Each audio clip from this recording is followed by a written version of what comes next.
and then Roseville, Rockland, Natomas, Davis, and so on.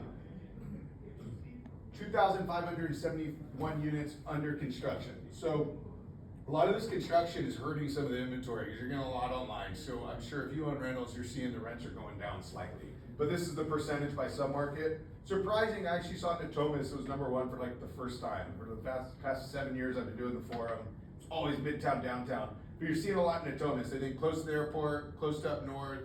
I've even had people like during COVID, like a firefighter we were talking to would live in Natomas, go to the airport, fly to San Diego, come back home. So I think being close to downtown and close to the airport is probably the draw. Everything's nice and new as well.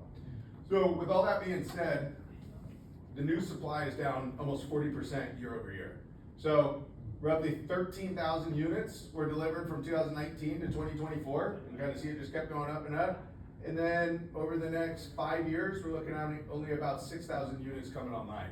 It seems kind of doom and gloom, but it's actually positive. If you own existing multifamily, when we handle this construction, it brought rents down. I think with construction going down, it's gonna bring those rents back up.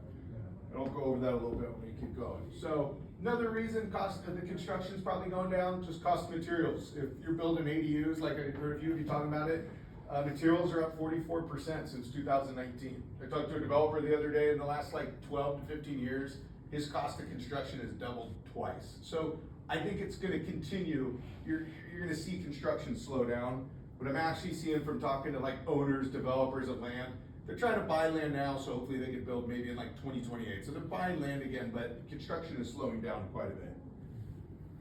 And then another reason, interest rate volatility. So over the last 3 years, this is kind of where we've been at interest rates. 2022 is where we saw the spike of construction. 2021 was the lowest interest rates. This is basically where the developers locked in their low interest rates for cost of construction through Jake or whoever it is that they're building. And you saw a spike in 22, 23, but now, I mean, these interest rates aren't helping, the cost of construction is not helping as well. Again, I think it doesn't help you when you're purchasing a property, but I'll get into now why it might be a good time to buy because of that. Every time I go pitch a BOV to an owner, which is broker opinion of value, I start off with this. I give them a little idea of like what's going on in the market. Because they always want to tell me, you know, they know what they know, but I kind of see it every day of what we're seeing from sales. Basically, average rental rate and occupancy is down.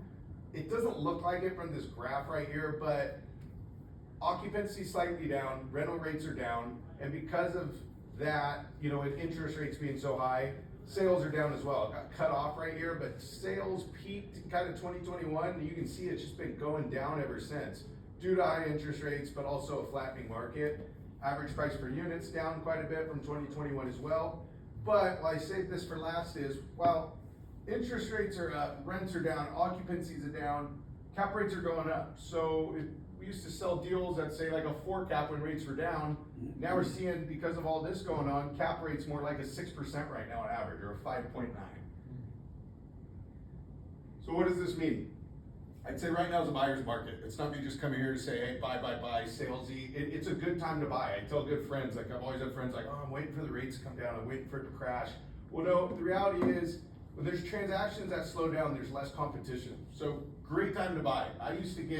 We send out email blasts to our properties. I get flooded with inventory. People hit me up, hey, send me this property. We send it out now and there's just a few and far between. So we're like calling owners trying to sell our deals. But less competition is good because they don't have bidding wars, you know?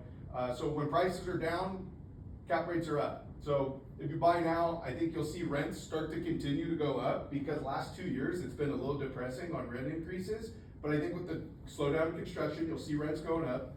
You'll lock in a low basis. And even though you're taking a higher interest rate, say 6.5, whatever it is, that can be changed later. You're gonna refinance that, but you're always gonna keep your low basis. So I think it's a great time. Yeah. So can you explain the demand, population growth and migration into the Sacramento area? yeah, so I've actually seen, everybody's different, but like what I noticed was in 2020, and you're getting an influx of everybody from the Bay Area. Right. I'm seeing now, like you're reading online, like tons of people going back to work. So they're actually kind of going back to those markets. Sacramento was really hot then too. So it's like a mix. I think migration will continue coming here, but we're just not a huge market. So like people are coming, but it's not like an outstanding number. We don't have a ton of jobs. So our main jobs are the state, so government workers, and we had it in the forum too, number 2. Healthcare. Healthcare as well, exactly. So I think you will see, because you're seeing like Aggie Square and stuff like that. But I'm actually seeing, as probably our rents are going down a little bit, you're seeing people starting to go back to where they were. But then you saw a lot of people going out of state or coming back to Sacramento, and I hear repeatedly Sacramento is like the most affordable place to live in Sacramento, or in California, comfortably. So just, I throw out cap rate a bunch, and I just wanted to explain it really quick, especially because we're gonna talk about it on a couple other slides. Anybody not know what a cap rate is? Just to explain it, just net income over purchase price. So if you have 10-unit property, $1,500 a month, that's $15,000 a month, or 1,500 on 10 units, $15,000 a month, that's 180 grand a year, that would be your gross. When you pull out your expenses, then you get to your net operating income. So if you're ever looking at a deal, like I'm always on my calculator on the phone, somebody will send a deal out, I'll add up the rent roll, I'll multiply it by 12 months, I'll take away 35% expenses, get the NOI, and just put it over the purchase price, and immediately I got my cap rate. So without spending like a half hour diving in the numbers, I just do it like in a minute, and I'm like, okay, this deal's worth looking at or not. So that's kind of the equation. If you have any questions, you can ask me later. But I'd say 6.5 cap rate is kind of what you're shooting for right now when you're looking at deals, because they're just, they used to not be able to get that. You'd be buying a 5 cap. I'm selling one in Woodland right now that's literally a 7.9. It's like an 8 cap. We just sold one in Pollock Pines at 7 cap. So you're starting to see these deals again. Why is it a buyer's market? Well, there's like a huge reset in multifamily, and when you notice office went down extremely during COVID because everybody left, right? Well, over the last 2 years, with interest rates going up, all the electrical panels that need to be replaced, all of your balconies that need to be replaced because 721, all of those increased expenses have devalued multifamily. So you gotta go do all these repairs. Since inflation, labor's gone up, materials has gone up, so everything, utilities have even gone up. So, and you can only charge so much for your rents, even though all those expenses are going up because of rent control. So all that has been giving multifamily owners quite a headache, and what's happened is there's literally been a 20 to 25% drop in values of multifamily. There's not all these bidding wars anymore. People are losing value quite a bit. So it's sad if you're an owner, obviously, but if you're looking to buy, it's a good time.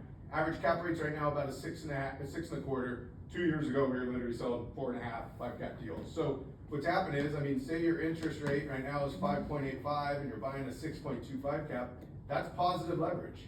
We used to sell cap rates at 4.5 with 5% rates, and it was negative leverage, but people were still buying them because of the upside. So again, I'd say it's a good time to buy. Wait, so Yeah, I'm speaking fast, so yeah. Essentially, these people who bought it at 4.5 cap is losing money. Yeah, they were, but they were banking a little more on the upside. Yeah. So back then, say it was 3 years ago, and all these rents were $800. Well, their goal was to get those to $1,500 or $1,200. So they were buying them at a low cap, but there was a lot of rent growth at the time, which has gone down quite a bit. But money was cheap too, so it was competitive market. So a deal would come on market at a 4.5, half the audience is like, I'm not buying that, it's negative leverage. Well, they get 10 offers. So if you were in a 1031 or you were gonna buy a property and your goal was to buy one that year, the competition drove the cap rate down. But it was negative, people would laugh at that. Like right now, people are laughing at it especially, I'm just wondering, because if you do a bridge, let's say 3-year bridge, and you refi at 6.5 cap, your equity is gonna get wiped out. You probably need to come out of. You're pocket screwed, for the difference. And 3-year bridge would be great, but everybody I'm seeing who's losing the properties right now, because we see them every day, it was an 18-month bridge. They're especially screwed. So they wish they could have 3-year, but that's also why the values are down 20 to 25%. They have to pay these notes. And in commercial, in residential, you're on a 30-year loan, right? It's 30-year life. Commercial is amortized over 30 years, but it's a 5, 7, or 10-year loan. So if they took out the debt in 2020, say 2021, here we are 5 years later in 26, and the value's down 25%, they're losing money. I do BOVs every week, and it used to be a tough conversation, but now they get it. They're like, hey, look, we're explaining this to them. They're like, we're down in value, obviously. So you're seeing a lot of people who have to sell, or they gotta, say about a $5 million property is worth 4 now, they either have to sell it to you for what we can get for them, 4, 4.5, whatever, or they gotta go to the lender and give them $1 million on this new refinance. So they don't wanna do that either, so you kinda have to weigh your options, but that's again why it's a good opportunity. So where do I start? Where do you start? I heard a lot of people talking about like, where do I wanna get in? I heard you, right when we got in, you said just looking for the down payment, right, to buy an apartment complex. So I put, what's the hardest part about investing? Well, quite frankly, it's the down payment. In commercial, you need like 40 to 50% down. I mean, it's not easy. So for people starting off, like you mentioned you wanted to get into real estate. These are what I'm seeing for people buying 2 to 4 units. If you don't own any real estate, and you're like, I just wanna jump in, I heard you say that earlier.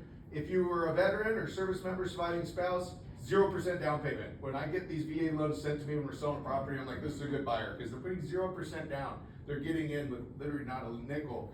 And FHA loans, I did this when I was, see, I'm 35 now, maybe 29 or 30. I bought a fourplex in Midtown, put 3.5% down. So FHA loans are 3.5% to low to moderate income borrowers and first time home buyers. So if you don't own a home and you're looking to get into real estate, buy a fourplex, 3.5% down. What I even see now is like, they'll ask for 3% credit at closing. So 3.5% with 3% credit, you're putting 0.5% down, it's like $5,000. So that's how you get in. And now they actually have these where Fannie Mae, I haven't actually done one, I've done a ton of these for clients, but 5% down for owner occupied. Whether you live in it or not, you know, people are like, oh, I have to live into it. Probably don't, but it's probably not good to fraud that. But I've seen people move in, fix up while all the contractors come in, or even if it's out of town, you know, they occupy it, put their name in the bills, clean it up, and then they get out of it and you occupy the building. So You have to intend to live in it. intend to live in it, exactly. I've heard that from the lender even. He was like, so you moved, you had a baby, you had to go upsize. There's reasons you can't. I feel sleazy when I tell people you don't have to live there. But you know, that's the game. You can do it or not.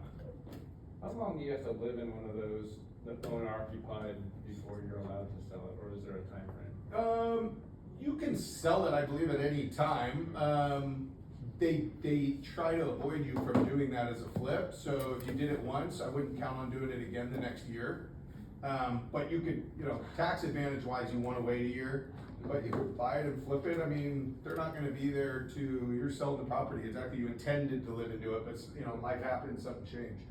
But here's a good example of a client I helped, I don't know, maybe it was 5 years ago. He bought this owner occupied, he lived right up here. It was on this large 6,400 square foot lot, which is very common in Midtown. He put 3.5% down. He went to Conventus, got 10% on his construction loan. He built 2 units, and then that's that there now. This used to just be dirt, and he flipped it. So he came in with 3.5% down. He put 10% into construction, and he turned this 2 unit into a 4 unit. Very common. I see it all the time, especially in Midtown, because they have lots of just like this. Did you do a lot split on that? It looked like it was a different address. He didn't. He could have, and he can, and it's common in Midtown. I had an engineer tell me I can split anything in Midtown because it's like the utilities are in the alley. But it's a little bit of a process. It costs a little money. He actually just sold it, a 2 unit turned into a 4. I think you'll make more money if you do the lot split, obviously, because you can sell 2 and 2. And there's also SB 9 that helps the lot splits. All the SB new laws, there's a lot of them that help now, especially they're talking about splitting off ADUs and stuff too. Another example, Midtown 4 unit that a guy in my office did. It looked like this, kind of looks the same to be honest, but he bought that in April 2021. 745, he put 3.5% down, got a 3% credit. He came in with like $5,000. A year and a half later, he sold it for $993. That's about $250,000 of equity for literally putting like $5,000 down. Obviously, he had to paint it. He remodeled some units, so there was some sweat equity and some money he put in. But just a prime example of that is how I would get in. Now, I put where do I start? Part 2. For a lot of you guys, you've owned real estate, so it's like where do you go next? Well, what I kind of specialize in, this is kind of our sweet spot, is like 5 to 15 units. I saw it was even categorized on one of your loans. Once you're over 4, it's a commercial property. So you have 5 units, that's commercial. Once you're under 16, you don't need an on-site manager. When you get 16, you need an on-site. So I notice a lot of first time, that's kind of the sweet spot. And my advice for these, you guys probably already know this, but just from seeing it with clients who have failed or succeeded, is find a good lender like Jake, find a good business partner. Like, how many of you guys all do your own taxes? A few. How many of you guys do like everything around your house and fix it up, right? So there's usually like 50-50. You can't do it all, right? So find a good partner. And I jumped the gun a little bit, but I've noticed you can't do everything. When you get more partners, you have more capital to work with. You have, it works out because when you have a professional in a certain area, it takes a huge load off you too. And I would just highly advise, if you're gonna go above that 4 unit, that's when you wanna start finding business partners. So, prime example of one we did recently, this is 2400 Hurley Way, it's a 10-unit apartment. Purchase price $1,275,000. Here's the monthly income. It was about a 5.5 cap with a pro forma at 8.5. So I went to Chase Bank and I said, hey, I'm selling this property. Let me get a loan for our client. Well, they want you to put 50% down because that income isn't high enough on the DSCR to cover a higher down payment. But it's still a great deal. It's like $125 a door in Arden, not terrible. 6.5% interest rate, and they want to give you, you have to have scheduled real estate, proof of income, last 3 years, personal taxes, all this stuff. So it makes it a little difficult to get into those.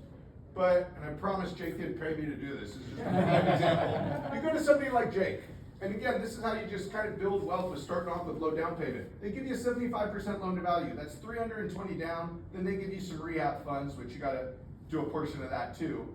But I mean, 320 is a lot less than 670, it's about half, right? It is half, it's 25% down instead of 50. You get 9.5% interest rate, interest only. Well, people always tell me, they're like, 9.5%, I could get 6.5. When you're paying interest only, it's very close. This is the payment from Chase Bank on that deal.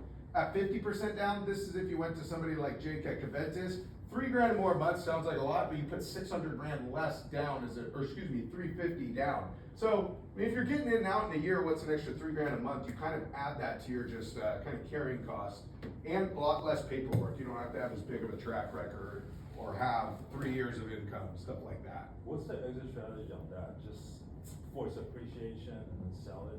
Yeah, so a lot of people get the rents up, clean it up, sometimes get better tenants, obviously clean it up.